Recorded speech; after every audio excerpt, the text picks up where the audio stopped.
चाहे जो भी रिएक्शन थे, मंदिर में जाना, वो हर तरह की जो उसकी हरकतें थी वो बिल्कुल हिंदुओं की तरह प्रेजेंट अपने आप को करता था। लेकिन अभी कुछ दिनों पहले ही लड़की को, और जिस तरह की खबरें लगातार आ रही थी और केरल स्टोरी जो है ये आई है, उसके बाद से कुछ सतर्कता भी लोगों के अंदर आई है। उसी मूवी को देखने के बाद इस लड़की को इस शख्स पर शक हुआ कि कहीं वो भी तो इसी तरह के मामले में नहीं फंस गई है। तो उसने जब इस तरह की जांच की तो उसने पाया कि जो लड़का उसको गोलू नाम बनाकर इतने दिनों से साथ रह रहा था, वो असल में शाहरुख है और उसका। ठीक है नागेंद्र, बहुत बहुत शुक्रिया हमारे साथ जुड़ने के लिए।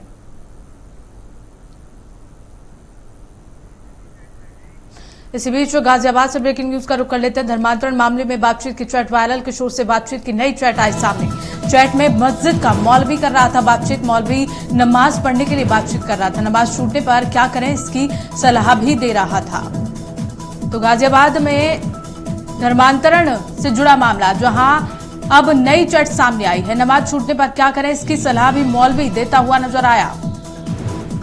धर्मांतरण मामले में बातचीत की चैट वायरल हो रही है, किशोर से बातचीत की नई चैट सामने आई है। इसी खबर को लेकर हमारे सहयोगी प्रवीण मिश्रा हमारे साथ जुड़ गए हैं। प्रवीण, लगातार इस मामले को लेकर पुलिस कार्रवाई कर रही थी और पुरानी चैट्स भी सामने आई, लेकिन अब जिस तरह से नई चैट वायरल हो रही हैं, उसमें क्या कुछ जानकारी मिली है? जी बिल्कुल, देखिए पूनम, आपको बता दूं, जैसे ही ये धर्मांतरण का मामला जब गाजियाबाद से निकलकर सामने आया, उसके बाद कड़ी दर कड़ी नए खुलासे होते हुए नजर आ रहे हैं। हालांकि इससे पहले भी एक चैट वायरल हुई थी जिसमें बच्चों से लेकर कई ऐसे लोग थे, अन्य लोग थे जिनके साथ चैट की गई थी और उसमें यूट्यूब के लिंक्स भी भेजे जा रहे थे, जिस तरीके से जाकिर नाइक के वीडियो दिखाए जा रहे थे।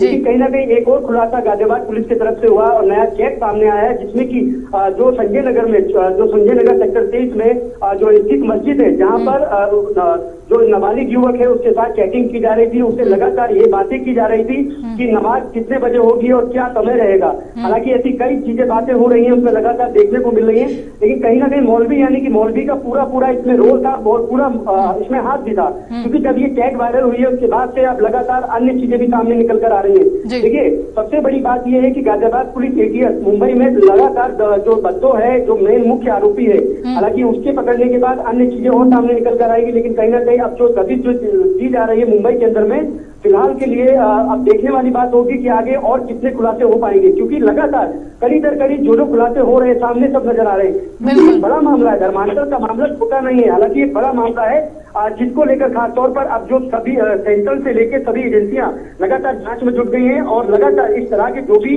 टैक्स वगैरह सामने आ रहे हैं उनकी तफ्तीश की जा रही है और गहनता से जांच भी की जा रही है।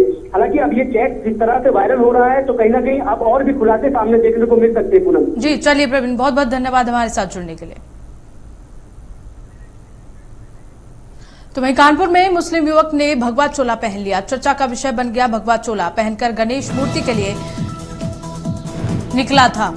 बता दें कि अपनी मर्जी से सनातन धर्म अपनाना चाहता है जुनैद ने ससुरालीजनों से बताया जान का खतरा। जुनैद ने थाने में प्रार्थना पत्र देकर सुरक्षा की गुहार लगाई है। सीएम योगी और यूपी पुलिस से सुरक्षा की गुहार लगाई गई।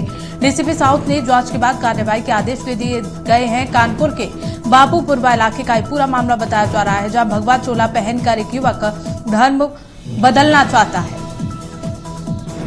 तो मुस्लिम युवक ने भगवा चोला पहनकर, चर्चा का विषय मुस्लिम युवक बन गया है। भगवा चोला पहनकर गणेश मूर्ति भी हाथ में ली हुई है, अपनी मर्जी से सनातन धर्म अपनाना चाहता है। इसी खबर को लेकर हमारे सहयोगी हिमांशु वर्मा हमारे साथ जुड़ गए हैं। हिमांशु, जिस तरह से युवक ने गणेश की मूर्ति भी अपने पास ले रखी है और भगवा चोला भी पहन रखा है, क्या है पूरा मामला? पूनम जी, मैं आपको बता दूं, ये पूरा मामला कानपुर के बाबूपुरवा थाना क्षेत्र का है, जहाँ पे जुनैद नाम का जो युवक है, ये बचपन में जब छोटा था तो इसकी आंखें खराब हो गई थी। जहाँ पर एक मंदिर सोहन सरकार में गया, वहाँ पर इसने प्रसाद खाया, उसके बाद इसकी आंखें ठीक हो गई। जब से इसका हिंदू धर्म और आस्था पर विश्वास लगातार बढ़ता गया, यह अपने घर में मूर्तियां रख के पूजा करने लगा। तो उसके बाद जब इसकी शादी हो गई, शादी होने के बाद में ससुराल जनों ने इस पर आरोप दबाव बनाया कि तुम पूजा पाठ नहीं करोगे, नमाज पढ़ोगे। इसको लेकर कई बार विवाद भी हुआ। हालांकि अब पूरी तरह से अभी जब ये मामला विवाद में पूरा बढ़ता आया, उसके बाद इन्होंने भगवा चोला धारण कर लिया। अब ससुराल जन इस पर लगातार दबाव बना रहे थे, जिसको लेकर पीड़ित ने थाने में प्रार्थना पत्र दिया, जिस पर की FIR हो चुकी है। अब पुलिस मामले की जांच कर रही है। जी चलिए ठीक है हिमांशु, बहुत बहुत शुक्रिया हमारे साथ जुड़ने के लिए। खबरों में आगे बढ़ेंगे। कन्नौज में कोल्ड स्टोरेज के भाड़े और कर्ज माफी की मांग को लेकर समाजवादी पार्टी के कार्यकर्ताओं ने जिलाध्यक्ष खलीम खान की अगुवाई में जोरदार धरना प्रदर्शन किया। कलेक्ट्रेट पहुंचे सपा नेताओं ने सरकार को किसान विरोधी बताया और राज्यपाल को संबोधित ज्ञापन डीएम को सौंपा। इस दौरान सांसद सुब्रत पाठक ने गिरफ्तारी न होने और जबरन धरना रुकवाने का आरोप भी लगाया है। साथ ही संचालकों की मनमानी न रुकने, कर्ज माफी न होने पर आंदोलन की चेतावनी भी दी है।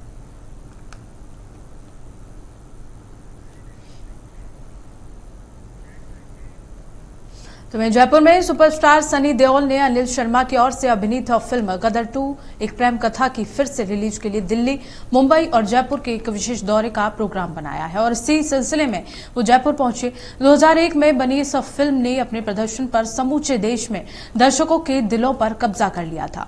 आज भी लोग इस फिल्म के डायलॉग और गीत भूले नहीं हैं। इस देशभक्ति फिल्म को भारतीय सिनेमा इतिहास में महत्व को चिन्हित करने के लिए ही फिल्म के निर्माताओं की ओर से इसे सिनेमा घरों में फिर से पेश किया जा रहा है।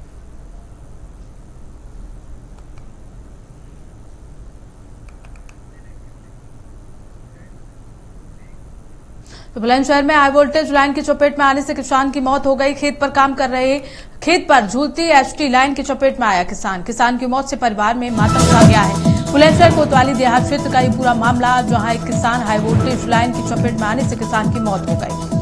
बता दें कि किसान खेत पर काम कर रहा था और खेत के ऊपर से ही हाई टेंशन लाइन जा रही थी, जिसके चलते किसान की मौत हो गई। बुलंदशहर का ये पूरा मामला, जहां HT लाइन की चपेट में आने से किसान की मौत हो गई। खेत पर काम करते समय झूलती हुई हाई टेंशन लाइन की चपेट में आने से किसान की दर्दनाक मौत। बुलंदशहर कोतवाली क्षेत्र के गांव अडौली का ये पूरा मामला। खबरों में आगे बढ़ेंगे। गाजियाबाद में लगातार बदमाशों के हौसले बुलंद होते जा रहे हैं। गाजियाबाद की सबसे पौष माने जाने वाले राजनगर इलाके में बदमाशों ने मॉर्निंग वॉक कर रही एक महिला को झांसा देकर लाखों रुपए के गहने लूट लिए और मौके से फरार हो गए। घटना के दौरान बदमाशों ने महिला को पुलिस का आई कार्ड भी दिखाया।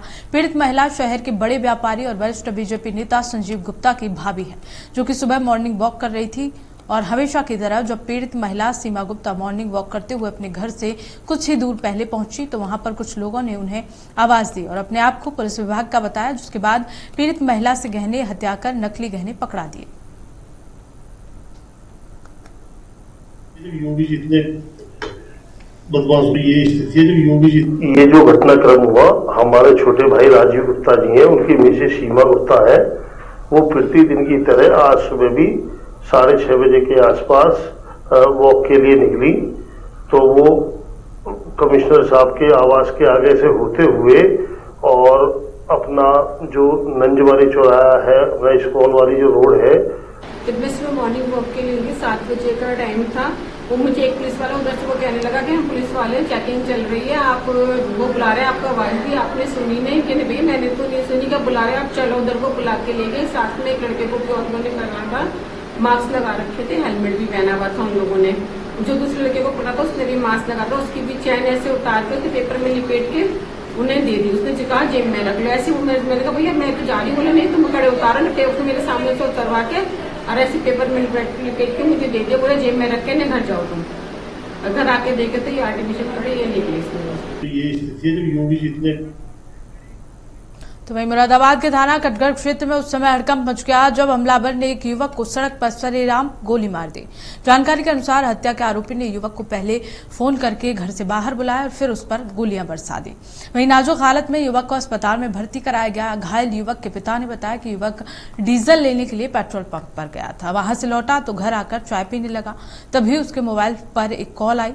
उसे सुनते ही वो घर से बाहर गया। थोड़ी देर बाद परिजनों को सूचना मिली कि युवक को किसी ने गोली मार दी। फिलहाल पुलिस ने मामला दर्ज कर लिया है और आरोपी की तलाश में जुट गई है। उत्तर प्रदेश के मुरादाबाद का ये पूरा मामला, जहां युवक पर फायरिंग कर दी। अस्पताल में युवक को भर्ती कराया गया है। युवक को एक फोन कॉल करके युवक को घर से बाहर बुलाया गया। उसके बाद दबंगों ने लगातार युवक पर फायरिंग कर दी और फरार हो गए। हमलावर ने युवक को गोली मारी। सरेआम और गोली मारते ही हमलावर फरार हो गए, जिसके बाद घायल युवक को अस्पताल में भर्ती कराया गया, जहां उनका इलाज जारी है। फरार दबंगों की तलाश में पुलिस जुट गई है। मामला पूरा उत्तर प्रदेश के मुरादाबाद का बताया जा रहा है। घटना है ताजपुर मिलक थाना करगल क्षेत्र में। एक लड़का जिसका नाम नकुल है, उसको उसी का एक परिचित लड़का उसने उसे बुलाया था वहाँ पर, और उसी दौरान उसने उस पर फायर किया, उसकी गोली लगी है उसको इलाज के लिए हॉस्पिटल भिजवाया गया था, जहाँ उसका अभी इलाज चल रहा है।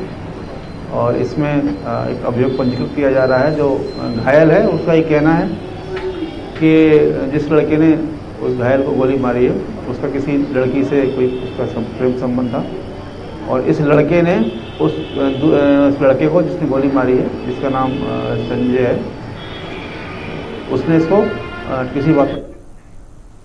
खबरों में आगे बढ़ेंगे। मेरठ से एक दर्दनाक घटना सामने आई है। यहां स्टंटबाजी करने के दौरान एक ट्रैक्टर ड्राइवर की मौत हो गई। इस घटना का वीडियो सोशल मीडिया पर वायरल हो रहा है।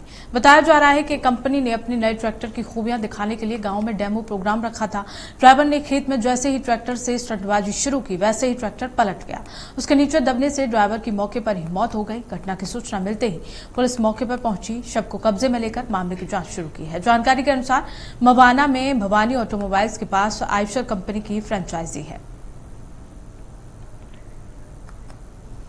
उत्तर प्रदेश के मेरठ की ये तस्वीरें, जहां एक ट्रैक्टर का डेमो दिया जा रहा था, उसी बीच ट्रैक्टर पलट गया और ड्राइवर की दबकर मौत हो गई। इसके बाद पुलिस कार्रवाई में जुट गई है और पुलिस कंपनी के खिलाफ कार्रवाई कर रही है। ट्रैक्टर से स्टंट करते समय ट्रैक्टर पलटा और ट्रैक्टर ड्राइवर की मौके पर ही मौत हो गई। ये तस्वीरें उत्तर प्रदेश के मेरठ की है। देखिए किस तरह से यहाँ एक डेमो रखा गया था नए ट्रैक्टर को लेकर। जब यहाँ नए ट्रैक्टर को लेकर ड्राइवर पहुंचा और उसने स्टंट करना शुरू किया, वैसे ही ट्रैक्टर पलट गया और ट्रैक्टर के नीचे दबने से ड्राइवर की मौके पर मौत हो गई। इसी बीच चंदौली से ब्रेकिंग न्यूज का रुख कर लेते हैं, जहां डीडीयू, जीआरपी और आरपीएफ टीम को बड़ी सफलता मिली है। 43,45,000 कैश के साथ एक अभियुक्त गिरफ्तार किया है। नकदी कैश का कोई भी कागजात आरोपी के पास नहीं दिखा। हवाला का बताया जा रहा है ये कैश। पूछताछ में आरोपी ने बताया कि वाराणसी से हावड़ा इस कैश को ले जाया जा रहा था। तो हवाला का ये कैश बताया जा रहा है, जिसे कई टीमों ने मिलकर पकड़ा है। चंदौली का ये पूरा मामला, जहां डीडीयू, जीआरपी और आरपीएफ की टीम ने 43,45,000 कैश बरामद किया है। नकदी कैश का कोई भी कागजात आरोपियों के पास से नहीं बरामद हुआ। हवाला का ये कैश बताया जा रहा है। पूछताछ में आरोपी ने बताया कि वाराणसी से हावड़ा इस कैश को ले जाया जा रहा था।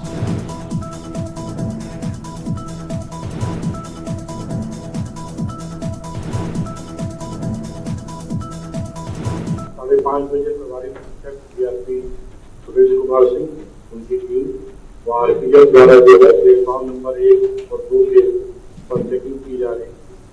फुटओवर से उतरते समय एक संदिग्ध व्यक्ति को पकड़ा गया, उससे पूछताछ की गई और उसके लिए पेट्रोल बैग को चेक किया गया, तो उसमें पैसे कितना पैसा बरामद हुआ है और आगे क्या कार्रवाई हुई? ये 43,45,000 रुपए है, जिसमें आईटी वालों को तो अगली खबर का रुख करेंगे। मेरठ के टीपी नगर थाना क्षेत्र में महिला अधिवक्ता की हत्या का पुलिस ने खुलासा कर दिया है। मकान के विवाद में हत्या की साजिश रची गई थी। हत्याकांड को अंजाम देने के लिए 2 लाख रुपए की सुपारी देने की बात भी सामने आई है। पुलिस ने 48 घंटों के अंदर हत्याकांड के 3 आरोपियों को गिरफ्तार कर लिया है, जिनसे हत्याकांड में इस्तेमाल हुई स्कूटी और हथियार भी बरामद किए गए हैं। बता दें कि टीपी नगर थाना क्षेत्र में स्थित न्यू मेवला हाफिजाबाद कॉलोनी में 2 दिन पहले महिला अधिवक्ता अंजल गर्ग की गोली मारकर हत्या कर दी गई थी। हत्याकांड पुलिस के लिए चुनौती बन गया था। महिला अधिवक्ता के परिजनों ने पति और ससुर पर हत्या की आशंका जताते हुए मुकदमा दर्ज कराया था, लेकिन पुलिस जांच में मामला कुछ और सामने आया। सीसीटीवी और सर्विलांस की मदद से पुलिस ने हत्याकांड का खुलासा कर दिया है।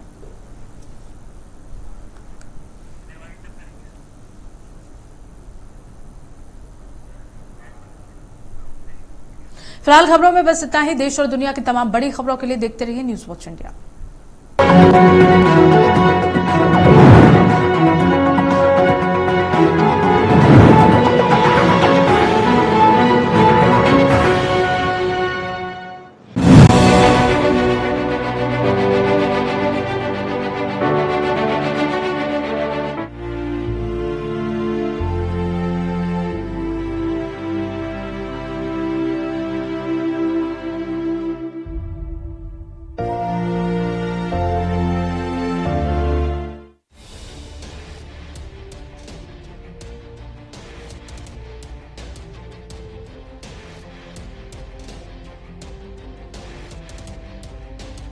बिहार के सीएम नीतीश कुमार राज्य में करप्शन रोकने के बड़े बड़े दावे करते हैं। उनके दावों में कितना दम है, इसे इस वीडियो में देखा जा सकता है। वीडियो में साफ देख सकते हैं कैसे एक निर्माणाधीन पुल ताश के पत्तों की तरह नदी में गिर जाता है। पुल के गिरने के साथ नदी में पानी की लहरें उठने लगती हैं। ये तस्वीर है भागलपुर जिले की, जहां गंगा नदी पर बन रहा पुल गिर गया। इसका